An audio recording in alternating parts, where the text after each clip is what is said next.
இவர்கள் தங்களுக்குள்ளேயே பேசி முடிவெடுத்து இவர்களாகவே மோவாப் தேசத்திற்கு போகிறார்கள். அங்கு சென்று கர்த்தருக்கு பிரியமில்லாத காரியங்களை செய்து துன்மார்க்கமான வழியிலே நடந்து பாகால்களை பின்பற்றி அவைகளை வணங்கி அவைகளுக்கு பலியிட்டு கர்த்தரை விட்டு பின்வாங்கி போனார்கள். இவர்கள்தான் கர்த்தர் வேண்டாம் என்று, அவர் கொடுத்த தேசம் வேண்டாம் என்றும் தூர தேசம் சென்றார்கள். அப்புறம் கர்த்தர் எப்படி இவளுக்கு கசப்பை கட்டளையிட முடியும்? இவர்கள்தான் கர்த்தரை விட்டு வழி விலகி போகினார்களே தவிர கர்த்தர் இவர்களை ஒரு நாளும் விலக்கி வைக்கவே இல்லை. இன்றைக்கும் பலர் எலிமலேக்கை போல கர்த்தரை விட்டு விலகி தங்கள் வாழ்க்கை போகிற பாதையிலே போய் கொண்டிருக்கிறார்கள். அப்படிப்பட்டவர்களை கர்த்தர் இன்றைக்கு திரும்பவும் அழைக்கிறார்.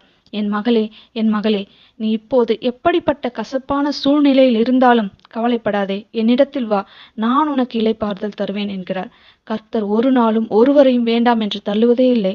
நீங்கள் மனம் திரும்பி அவரிடத்தில் வரும்பொழுது அவரே உங்களுக்கு ஆறுதல் செய்கிறவராய் இருக்கிறார். உங்களை நோக்கி என்னிடமாக திரும்பி வா,